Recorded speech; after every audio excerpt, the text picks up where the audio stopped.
you are the most improved chef that I've ever witnessed in the history of this competition. Whoa, coming from Chef Ramsay, that really means a lot.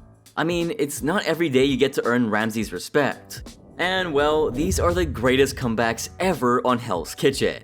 To start this off, this contestant from Niagara Falls was extremely overbearing and pompous. But somewhere down the line, something changed. Bobby Anderson was a contestant in Season 4 who ranked in 5th place. Bobby, in the beginning, was incredibly arrogant and cocky. Remember how he called himself the Black Gordon Ramsay but had no idea the famous chef was on the bus with him in disguise? That was hilarious. I mean, look at Ramsay's reaction. He must have been itching to speak at that moment, but he couldn't let his cover blow. I'm the Black Gordon Ramsay. As the competition progressed, Bobby rebounded and performed amazingly. One of his best moments was when he went to check on Luis Petroza while he was struggling to memorize the menu. Petroza was ready to give up, but Bobby consoled him and got him back in the game. On the first day during the Signature Dish Challenge, Bobby was the last contestant to have his dish judged by Chef Ramsay. Apart from calling himself the Black Gordon Ramsay, Bobby even referred to himself as the 4-star general. So would his skills actually live up to this title? Right off the bat, Bobby's posture was beaming with pride and arrogance. I mean, have you ever seen someone stand with their hands folded like that?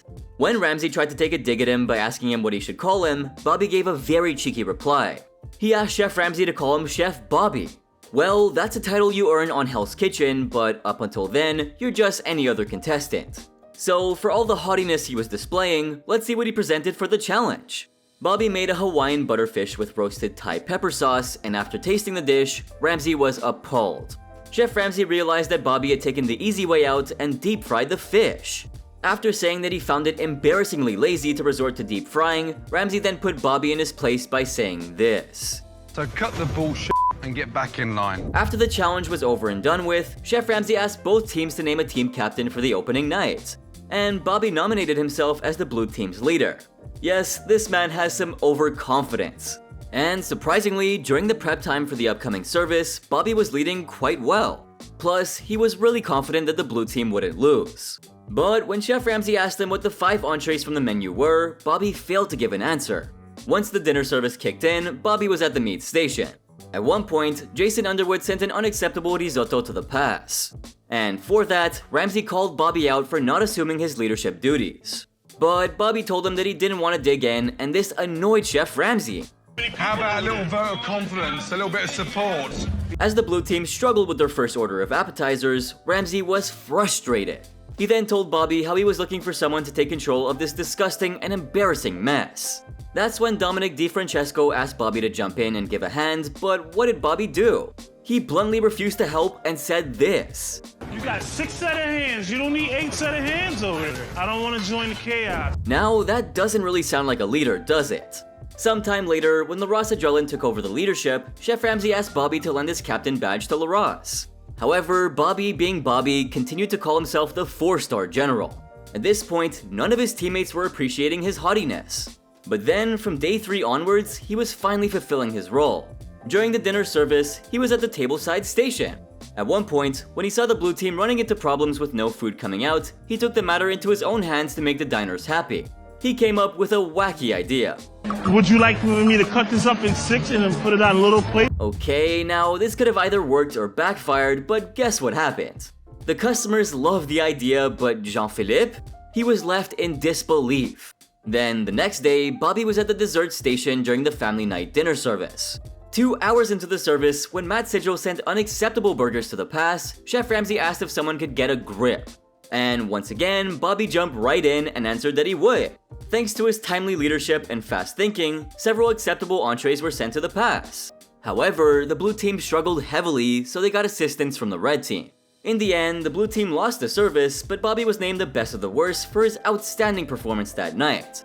The following day, during the dinner service, Bobby was at the garnish and dessert stations. When Matt was struggling with his quail eggs, he decided to take over for him. After Bobby took control of the eggs, the blue team was able to send out 2 tables of appetizers in just 20 minutes. I'm a 4-star general. You know, this is what I do. The blue team was eventually able to complete their first dinner service, and they only had Bobby to thank for it. On the 8th day before the service, Chef Ramsay announced that 2 of the United States' finest food critics would be dining in.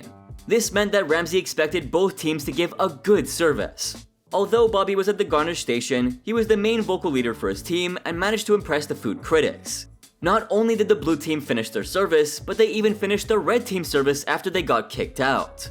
Bobby did start off on a poor note, but eventually showed us that he was pretty supportive. But this next contestant was a butcher who had a pretty mediocre start.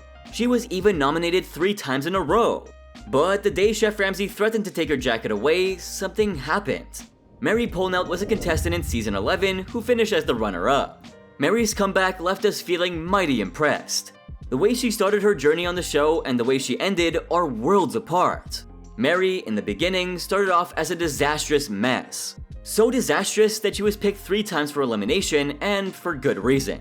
As usual, every season starts off with a signature dish challenge, and Mary failed miserably. She made pan-seared duck breast with red wine and an orange reduction. And well, Ramsay noticed that Mary's duck still had raw fat on it.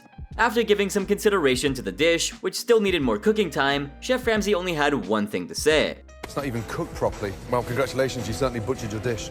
Later, during the service, Mary gave a pretty average performance. She was at the fish station with Gina Eloise. And after Gina was kicked out, Mary, along with Nedra Harris, sent many appetizers out. Then, an hour and a half into the service, after Susan Fierro and Danielle Boom were kicked out, Mary was assigned to the garnish station. After Chef Ramsay sent out entrees without garnishes, Mary was told to refire some potatoes urgently. And that overwhelmed Mary since she had to work on 2 stations at once.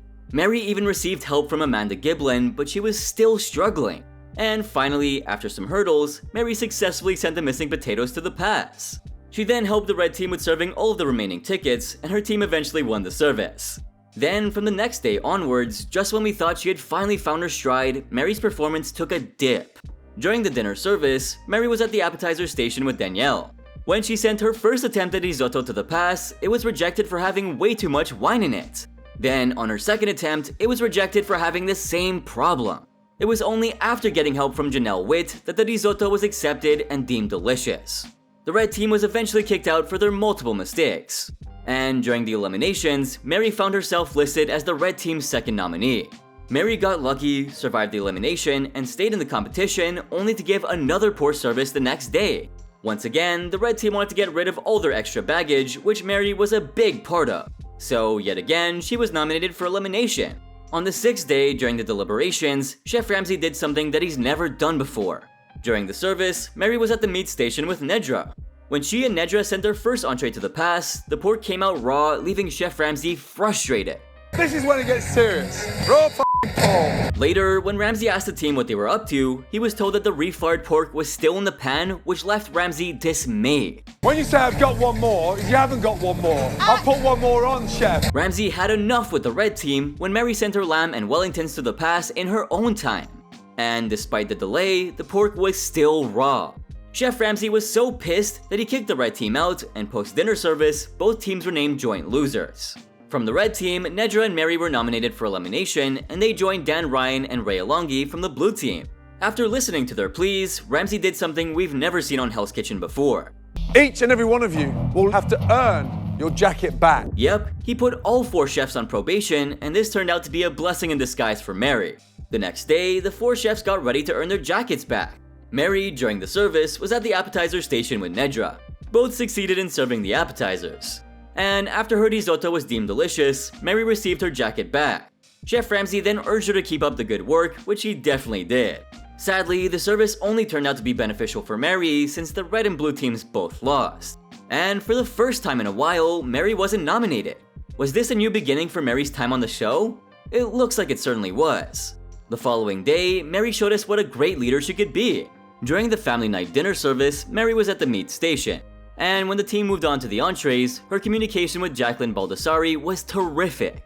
All the while, Mary was extremely mindful of her performance. She was well aware that she had to be on par, or else, just like Chef Ramsay had warned, it would be the end of her.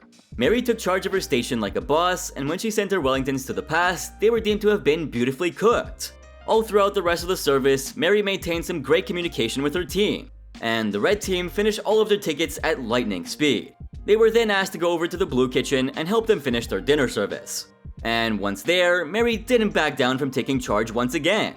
She took 100% vocal leadership and helped sail the blue team to a smooth finish. From then on, episode 7 to be precise, there was no turning back for Mary. Though there were some hiccups, she always found a way to bounce right back. One of her best performances was during the pressure cooker challenge. She not only knew how to use a pressure cooker, but also what to serve. During the judging, Mary was the last one to have her dish tasted, and all of them loved it. She was the only contestant who ended up scoring a perfect 15, and you know what? I know she deserved it. Mary, you produced a 5-star dish beyond belief. She went from scoring a humiliating 0 in the signature dish challenge to winning 11 challenges throughout the competition. Honestly, Mary earned her spot in the finals. But this next contestant, who was initially moved to tears for her pathetic performance, ended up leaving the show with an exclusive offer from Chef Ramsay himself. Nikki Hanna was a contestant in season 19 who ranked in 6th place. Did you know that Nikki had the least experience in the kitchen when she made her debut on the show? And for this reason, she was always considered a weakling on her team. However, this woman showed immense passion during her time on the show. The way she bounced back during the competition was amazing, and it's a shame that she couldn't earn herself a black jacket. Though she couldn't move forward, she left Chef Ramsay impressed with her improvement, and he even offered her an internship at any of his restaurants. Wow, not many people are that lucky. Now, let's take a look at her growth on the show. During her first dinner service, Nikki was at the fish station with Lauren Lawless. And her performance at the station not only frustrated her team, but also Chef Ramsay. At the start, she sent up a raw lobster tail for their VIP table. This frustrated Ramsay and Corey Sutton since she had to throw away her perfectly cooked risotto. Nikki took responsibility for her mistakes and was forced to apologize to the VIP table. After that, she started to tear up over her mistake. Then, when Chef Ramsay called out the next order, Nikki had a hard time understanding him because of his accent. Confused, Nikki swiftly sent up 1 order of scallops when 2 were ordered. She then started tearing up all over again and admitted to mishearing the order. Chef Ramsay was beyond frustrated and took the red team to the pantry and asked her if she was done, to which she said this. You can't bounce back. I can bounce back, Chef. Ramsay then asked her to get a grip. And she did exactly that, which is why her second attempt was accepted. The next day, the red team targeted Nikki along with Lauren after losing the dinner service, even though they weren't the reason for the downfall. Nikki was frustrated with the red team's lack of trust in her. Her team said that they had no idea about what she could offer. And Amber Lancaster reminded her that she was young and inexperienced, which is a pretty petty thing to say. How would you know if you didn't give Nikki a chance? Well, Nikki made a valid point when Amber tried to condemn her, and we can't agree more with Nikki when she said this. You don't truly know my experience. You can't base your entire opinion off of my resume. Nikki knew that she had to prove her worth to the red team, who had absolutely no faith in her. On the 5th day during the dinner service, Nikki was at the meat station by herself. When the red team moved on to the entrees, she felt really anxious, but she knew she had to prove her point. Despite having a few setbacks, Nikki bounced back and did an amazing job. When Chef Ramsay asked her for a time, Nikki hesitated to call out 5 minutes. And well, that made Chef Ramsay doubt her ability to run the meat station alone. But Ramsay got annoyed when he saw Nikki tearing up yet again. Despite that, she got her confidence back and gave the proper time. And when she sent her meat to the pass, it was perfect. Thereafter, Nikki had several commendable performances, but the 10th day was my absolute favorite. During the dinner service, she chose to go to the meat station, and that night, a 12 top dined in at Hell's Kitchen. The 12 top were divided between both teams. When the red team moved on to the entrees, she knew that she had to be in sync, and one screw up would lead to the red team sinking hard. So when Nikki sent up the meat to the pass, every one of them was accepted. Chef Ramsay even praised her for having an extraordinary temperature, which is a rare thing.